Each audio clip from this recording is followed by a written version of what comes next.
Hello everybody, and welcome back to another thrilling installment of the Civilization V Battle Royale Mark II. I'm your narrator, Sonic Nerd 23, short story writer and pull-and-ball artist extraordinaire, and I'm thrilled to be taking you on another journey through the wonderful, read war-torn, world of the CBR. Filling in for Dawkins on audio, I'm Pokiotic, diehard Rome fan since Mark I. Now without further ado, let us begin. First off, as usual, here's a map of the world, as of the last part, courtesy of users Silent L and LexRexOriscal. And I've got to hand it to them, they've outdone themselves. Keeping on top of the chaotic warfare of the last part, where cities have flipped, puppeted left and right, 99 city captures occurred to be precise. Must have been a daunting task, yet they still delivered, so props to them. The curtain opens on a stagnant Civ, desperate to remain in the game. With the support of their crossbowmen, the Ayyubids retake Cairo from Carthage with a pikeman. It's an admirable effort on Saladin's part, but it'll probably prove fruitless, with the riflemen poised right outside of the gates of Cairo and a bevy of cannons and crossbowmen to back him up, will almost definitely flip back by the next turn. Heading further north, we can see that the Second Swedish-Spartan War has come to a grinding stalemate. After suffering from a shockingly competent blitzkrieg by the Swedish AI, it seems the Spartans have finally kicked their war machine back into gear, fighting tooth and nail to retake Cumae and defend Ohrid.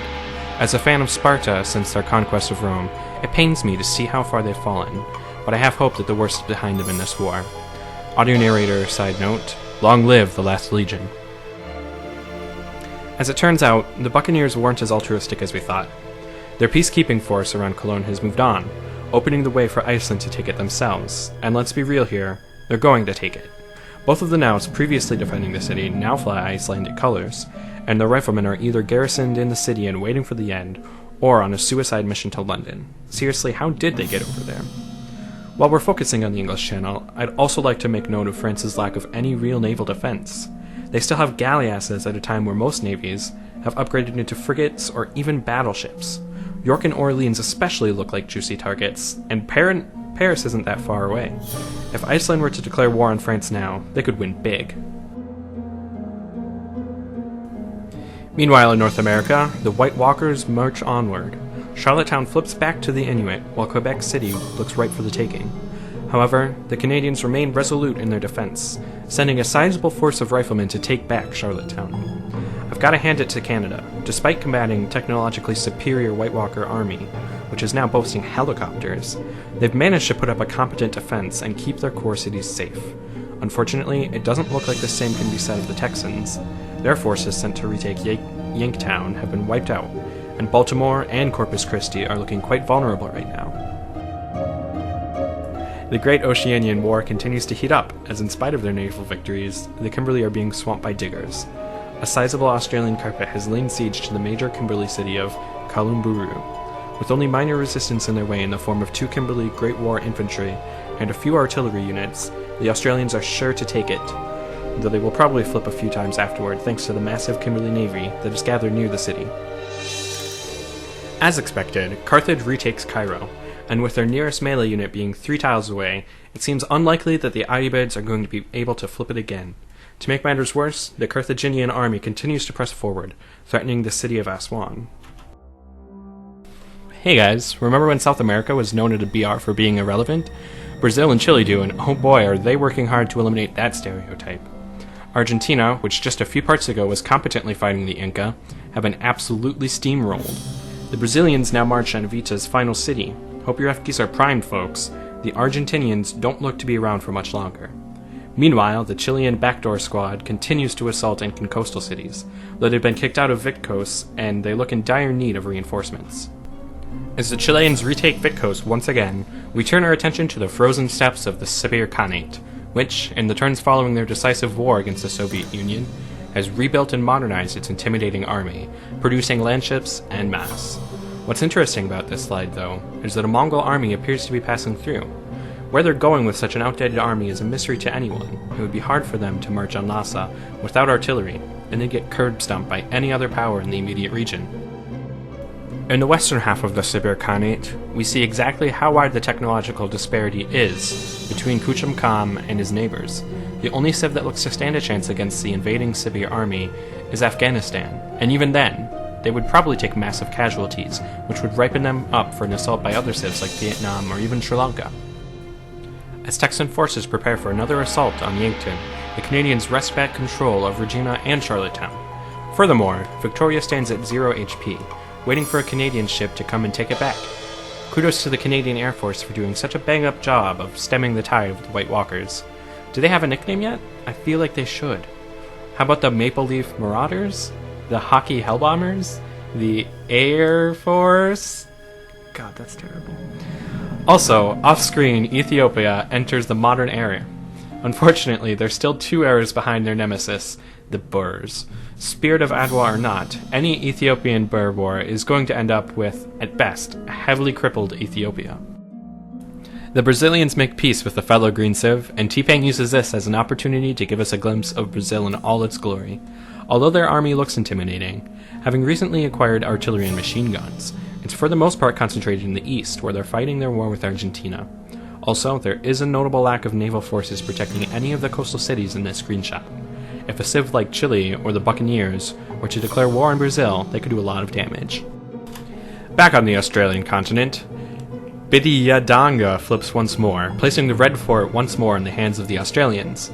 Parks has been busy bolstering his air forces on the continent and continuing to push for the Kimberley's core with his massive carpet of forces. What's interesting, however, is how barren the Australian core looks. The bulk of the Grand Wobbegong Armada appears absent in this shot, and most of Australia's land forces are, as I mentioned, pushing on Kimberley cities. Meanwhile, the Maori are just sitting there. Come on, Te Rapara. This is your golden opportunity to break out of Tasmania, and you're letting it pass by. Do something! Oh my god. Unbelievable. Not one to be outdone by the Maori, the Blackfoot take Olangapo right out from under the nose of the Vietnamese, and then immediately peace out with the Champa, securing themselves an island on the other side of the Pacific. Well, I can honestly say that I didn't see that coming.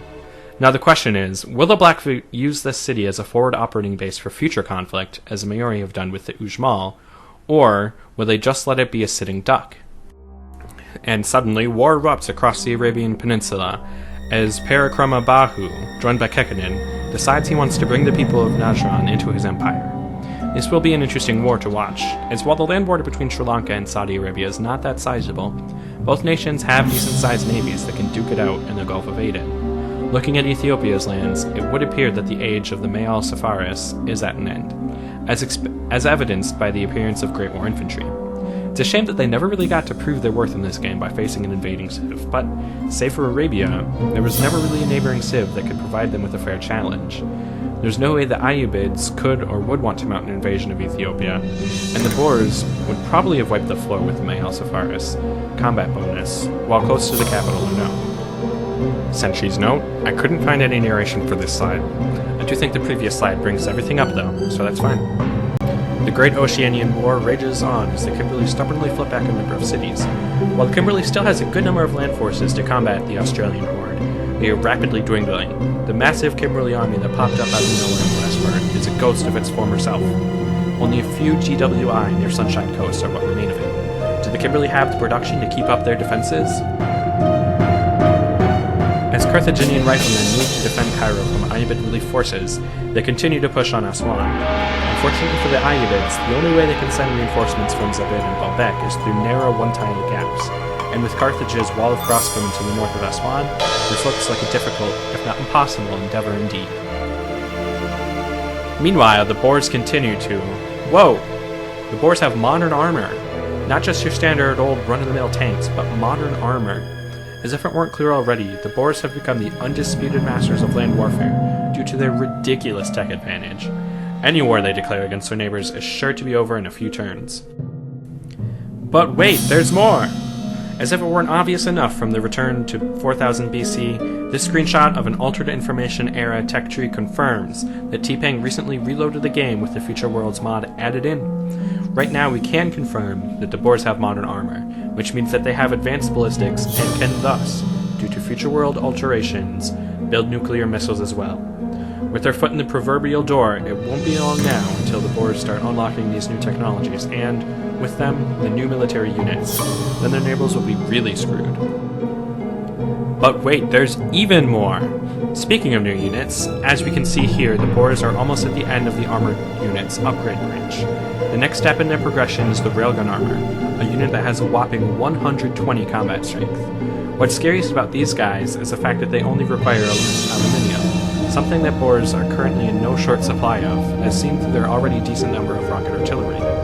The silver lining is that, assuming they don't already have computers, these behemoths are still 6 techs away from them, unlocked at high energy physics. Then again, judging by the Boers' science output, it's likely we'll start seeing them 2 to 3 parts from now. Be afraid. Be very afraid. As the Chilean backdoor squad reinforces itself and retakes Fitcos, the Brazilians bring La Rioja down to a small sliver of health with a cavalry unit on its doorstep. Argentina fans, take a good long look. This is the last you're ever going to see of Evita. Semiramis does a little snooping around Reykjavik and discovers plans for an Icelandic invasion of Osaka! Knowing the impracticality of such a plan, she has a hearty chuckle before making note of it and digging deeper. Also in this screenshot, we see a Japanese theater of the Great Oceanian War. From what we've seen thus far, it's been pretty silent, but now that the Vietnamese have finally discovered dynamite, their cannon carpet has become an artillery carpet, which will help tremendously with securing the waters around this area, should the Vietnamese Navy make a committed push. It's also apparent the Koreans have continued beelining techs to make nukes, fielding AA guns and machine guns, paratroopers, and bazookas. At this rate, it won't be long until we see Korean nukes. Plus, look at that submarine carpet. I have a feeling Parks won't want to mess around with Korea again for a long time. Bedidanga flips, giving the Kimberly the defensive advantage once again. It begs the question, how strong is this red fort that it's able to withstand that many city flips and still be standing? I don't care if that fort is made of titanium. It should be a non-fort at this point. In the north, the bitter battle for Kalungru continues. The Texans finally managed to retake Yankton, which looks to be in safe hands for now. The closest Inuit unit capable of taking cities is in Siasaba. Now would be a good time for the Texans to sue for peace, but I don't think the Inuit are quite exhausted yet. The Regina-Charlottetown line remains at a stalemate, while the Inuit poised to flip Regina once more. The Vietnamese fleet descends upon Calacan, hoping to unite the island of Luzon for the first time since the gangbang of the Philippines. While it is a great strategic target, there are 6 planes stationed in the city. 3 of their own cities stand at 0 HP, and the Australians are sending reinforcements from Japan. If the Vietnamese are not careful these next few turns, they may have to divert some of their forces toward flipping lost cities back, which could cost them in the long run.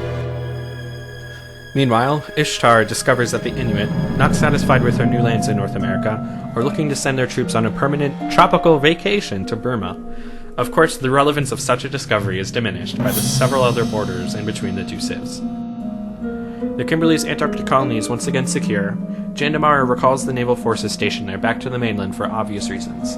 Meanwhile, ships of all different varieties and civs explore the Arctic Ocean. A champion great musician, fleeing the wars that ravage his homeland, sails south to find artistic inspiration in the frigid wastes of Antarctica.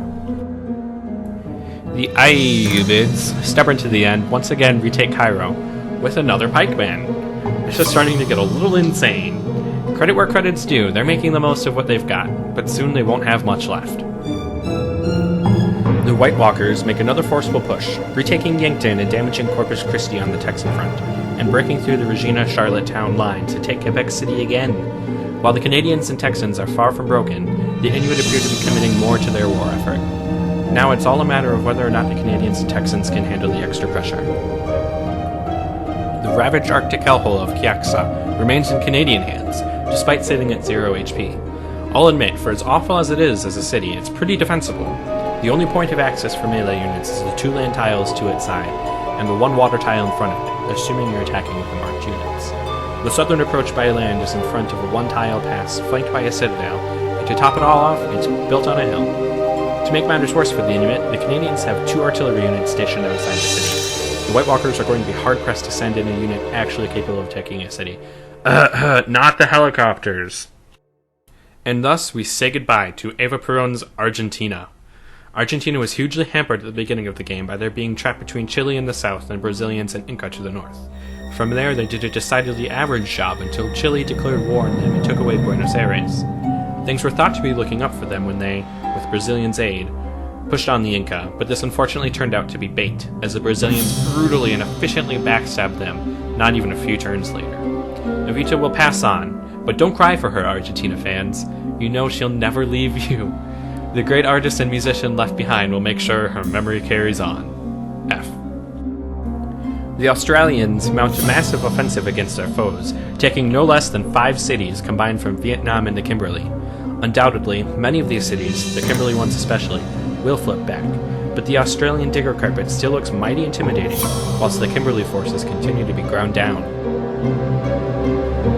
On the Indonesian front, the Australians have flipped Orange and Yungnora, while the Kimberley, with their Great War bombers and destroyers, will almost certainly take back Yungnora. A bunch of Australian artillery blocked the approach to Orange by land, and there look to be no Kimberley ships in the immediate vicinity.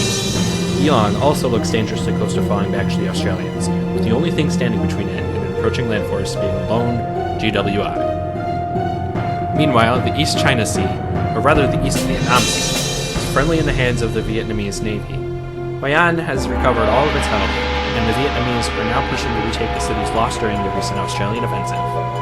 Phuoc has also taken a hefty amount of damage, and if the Vietnamese submarines can hold off the approaching reinforcements from the Japanese islands, it's as good as theirs. As the crossbow garrison at Aswan says their final prayers, a great musician near Baalbek composes a lament for solo voice and violin quartet in their honor. Speaking of great people, it's worth noting that 1. The Aibits have a great general, but he's nowhere near the front lines, and 2. The Aibits have a great engineer, and he's right on the front lines. Sorry, Saladin, but no amount of brick and mortar is going to save your hide now. The Buccaneers, having caught wind of the Boers' experiments in Africa, decide they want in on some of that action themselves and push forward into the atomic era. If you think about it, Henry Morgan is this world's version of Big Boss from the Metal Gear series. They both have, or had, their bases of operations in the Caribbean. They both rule over a nation of renegade soldiers. They both are able to project power miles from their bases of operation, and now, it seems they both buy into the idea of nuclear deterrence. All Morgan needs to do now is construct a giant death robot, and he's good to go. The Yakuts, not to be outdone by a bunch of pirates, enter into the atomic era themselves. Despite their hibernation since their war with Japan, Yakutia has been doing a decent job in keeping their military up to date. Unfortunately for them, tech isn't everything. Judging by this screenshot, they have far more workers than they do land military units. As their neighbors the Mughals enter into the modern era, Burma is looking decidedly Renaissance. It's evident that they're past it, as per the Gatling gun garrisoned in Rangoon, but compared to their neighbors, they're lightweight.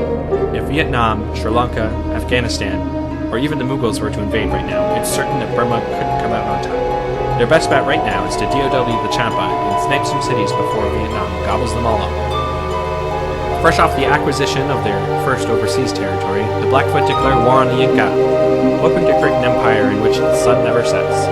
By the look of things, though, it doesn't look like they have much of an army to commit to this war, let alone much of an army in general. If the Mexicans decided they wanted a piece of the Blackfoot, they could very well find some success. Here we've got a typical shot of the Boer Corps and... Whoa! Oh! Nukes! Be afraid! Be very afraid. The Kimberley now have land ships. This should help them hold the line against the Australians a bit more. Now, if they could pump them out en masse like the Boers or CBR, that would be ideal. Unfortunately, I don't think their production is that up to snuff. Do they still have anything left in their treasury? What do you do when your infantry UU isn't good at capturing cities? Capture them with literally anything else, apparently including an AA gun. As Cebu and Manila are recaptured, Vietnam continues to put pressure on Australia around Luzon, scattering their reinforcement fleet and bringing Caloocan down to red. At this point, it looks sure to fall. I only hope for their own sake that Australians remember to move their aircraft and carriers when it does. Sanchi's note, and people said the AI couldn't handle it. Apparently, when T-Pang wasn't looking, Chile had declared war on Brazil, presumably because of that huge Diplo hit that came with eliminating Argentina, and blitzed 2 of their captured Argentinian cities. Pedro counters this by blitzing those cities right back and marching on Buenos Aires. Now, it's on like Donkey Kong. Pedro needs to tread carefully. Those freshly conquered Argentinian cities, especially La Rioja, could end up being a detriment to him if he doesn't garrison them properly. As the Kimberley land ship sees its first taste of combat against an enemy digger, it looks as though the Kimberley are making a concentrated push against the Australian predator. Will it succeed? Probably not. Still, it's fascinating. This war has gone on for a while now, and so far, The Australians haven't dealt a single point of damage to the Kimberley capital. That just goes to show how tenacious the Kimberley's defense has been. We return to the Spartan Corps, where fighting between the Swedes and the Spartans continues just outside of Ohrid and Cumae. By the look of things, Sparta may just be able to hang on. Even if they don't have planes, they still have a considerable number of riflemen and privateers left to throw at the Swedish army. If they could just retake Cumae and peace out, maybe, just maybe, they could turtle, rebuild, tech up, and eventually get to a point where they can at least gain parity with the other Mediterranean powers. Further north, we can see Swedish Central Europe, as well as an impressive Swedish fleet, which is now boasting carriers. It's curious. Despite clearly having electronics and its prerequisite tech, we've not yet seen Swedish GWIs or battleships. You'd think, what with their war with Sparta, they'd be trying to get a leg up on the competition by upgrading their forces. But then again, this is the same game where Sri Lanka had a carpet of triremes for the longest time, so I suppose it isn't that far-fetched. Elsewhere in this shot, Cologne is on his last legs as a galleass and cannon try desperately to fend off the polar vortex, and we catch a first glimpse in France of Napoleon's other view, the Cheval de Guerre, a Lancer replacement that has 2 additional movement and a 33% attack bonus when below 50% health. It is a pretty cool unit. Shame Napoleon's AI doesn't appear to want to put it to the test. Still further north, we can see Sweden proper, but something seems to be missing, namely military units. It seems that they've committed most of their forces to the Spartan War, leaving some of their most vital cities, and Gdansk, completely exposed to, say, a carpet of Finnish paratroopers. Gustavus Adolphus better be praying that Kekkonen's attention is currently elsewhere.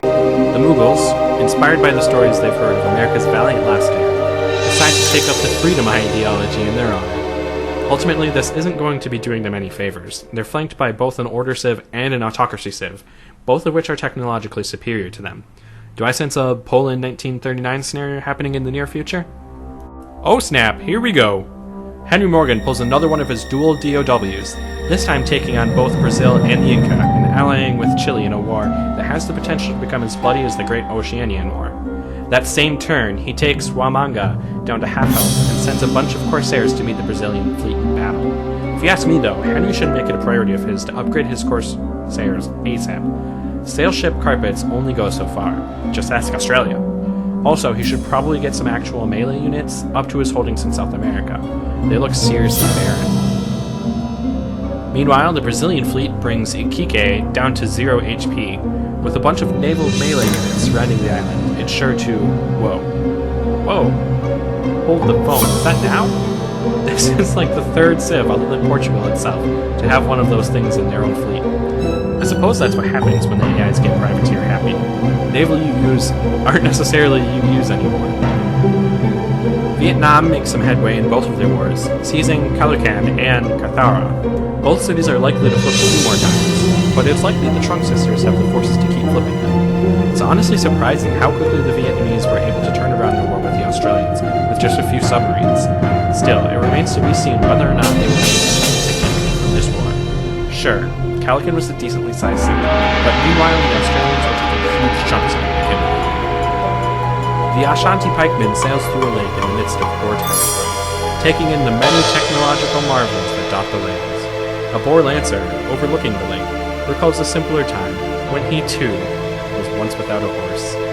In the meantime, we can see the Boers have been producing more modern armor. The Kimberley make known the true meaning of the word didgeridoo, as they launch a brutal counteroffensive, not only retaking Kalumbru, but also taking the Australian city of Marseille, which up until now had been untouched by the war. Will it become a new battleground? Not if Prime Minister Scheifele and his roving gang of diggers has anything to say about it. Whoa! Only 2 turns after entering the Atomic Era, Yakusha completes the Manhattan Project. Now that's some serious production there. If they could just channel that into pumping out military units, they could give their neighbors something serious to worry about. But anyway, Trigger Darkhan now possesses the capability to make nukes. If his AI is the type to drop bombs like he does Rhymes, maybe the Snoryak still has a shot at this world domination stuff. Oof, I wonder if Sri Lanka regrets declaring this war yet. The Arabian fleet once again makes a good showing, dominating the small Sri Lankan naval forces sent over to the Arabian Peninsula. Meanwhile, a number of Arabian Great War infantry and camel archers take the fight to Sri Lankans, wiping out the melee units stationed in Batikola. I doubt the Arabians will actually end up capturing these two cities in the end, but this is just embarrassing for Sri Lanka. While a joint Buccaneer-Chilean naval force assaults the Incan coastline, the Brazilians enter the atomic era. As it stands right now, their offensive against Chile has faltered, most likely due to the 11 bombers the Chileans have stationed in the northern cities, compared with the Brazilians' meager 5. Where are those Brazilian bombers when they're needed the most? Fortunately, the Brazilians are seeing some successes in the south. Iquique has fallen, and by the look of things, Capaipo is next. However, the Brazilian fleet seems a little worn and in need of reinforcements. Can Pedro provide them, or will the assault on Capaipo be repelled? The war in the Arabian Sea continues to wear on as Sri Lanka reinforcements begin to arrive, and it looks at this point the war will end in a draw. The Arabian fleet is still large, but many of its ships are damaged, and the Sri Lankans still have plenty of fresh ships, only a turn or two away from the combat zone. In the midst of all of this, wandering Soviet ships wonder what the hell they've stumbled into. Aswan has fallen, and now Carthaginian forces move to take the remaining two Ayyubid cities south of Cairo.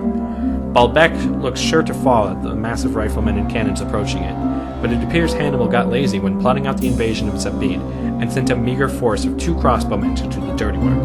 Perhaps the Carthaginians will send a stronger force after Baalbek is captured? Suddenly, a crack team of Finnish paratroopers descends upon an unsuspecting Arabia. While it's unlikely that these 4 units are going to capture a city alone, although looking at its defense, maybe Jericho could become a Finnish enclave. This is a massive development, people. It used to be that any war declared by a civ on another civ a significant distance away was deemed irrelevant. Now that more and more civs are starting to research radar, giving them access to paratroopers on long-range aircraft, we're going to be seeing a lot more situations like this.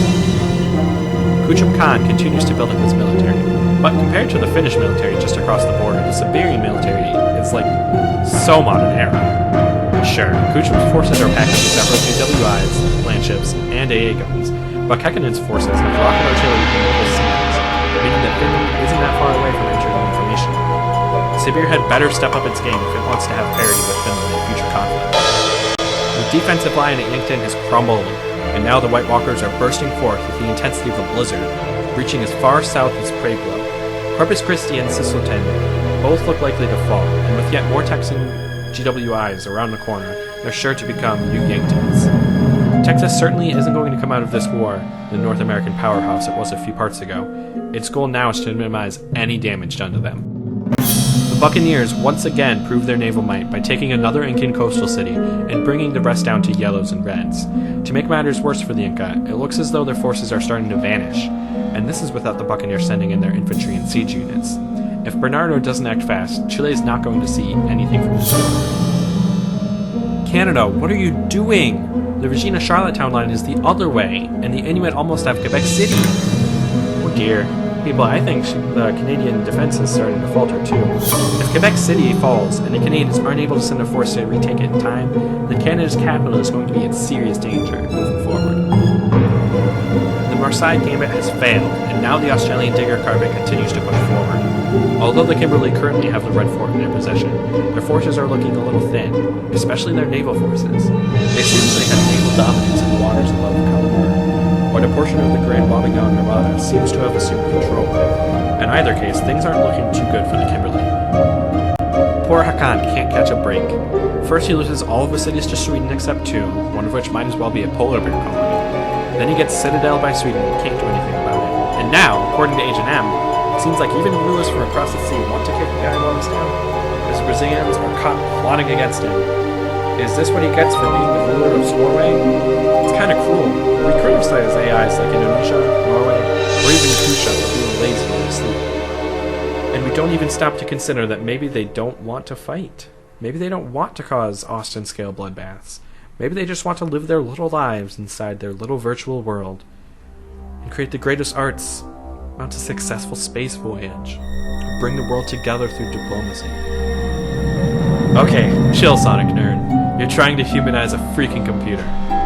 Anyways, Kalumburu, formerly a proud city of the Kimberley Empire, now stands as a broken, bloodied city firmly under the iron grip of the Australians.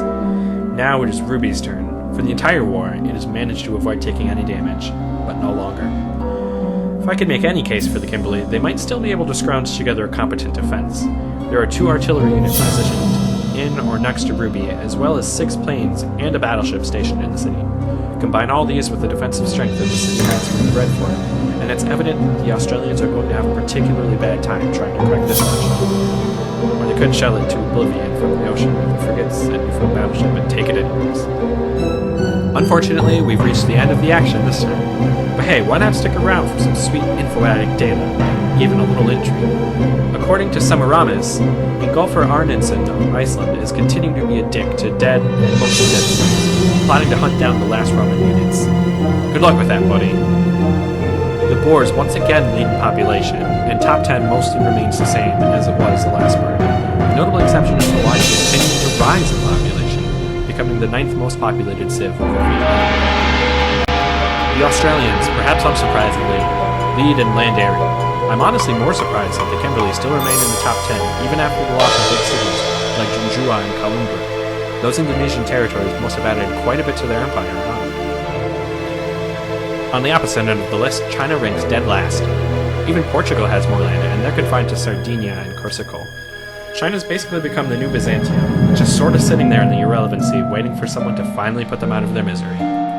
The Inuits to the top of the city list due to their conquest this part, while the Kimberley followed in the top 10 due to their losses this part. The Boers and Inuit remain neck and neck for tech, with the Koreans and Vietnamese not that far behind. Taking a look at the religion overview, it looks as though Islam is pretty much dead, and with the Ayyubids unable to retake Cairo, it looks to stay this way. I need a balloon. Catholicism and Akatu continue to spread to non-religious cities, while Judaism and Orthodox Christianity continue to duke it out for supremacy over the Iberian Peninsula. And finally, for the first time, we get a screenshot of the cultural overview. As expected, the non-autocracy civs are suffering from unhappiness issues. Thankfully for them, deity bonuses seem to be offsetting such problems. It's also worth noting that the Inuit currently stand as a relatively low 34 happiness. Could we see the White Walkers advance slow next part as they capture more cities? And so we've come to the end of another part. I'd like to thank T-Pang for letting me narrate and for keeping the game going for as long as it has. And I'd like to thank you guys for tuning in. It's been an exciting experience getting to narrate this part, and I welcome any feedback you guys have regarding my narration. This has been Sonic Nerd 23 signing out. And now a word from your guest audio narrator, Pokiotic. Really enjoyed filling in this week for Dawkins, but I do look forward to seeing him return next part. For now, that's it. Peace.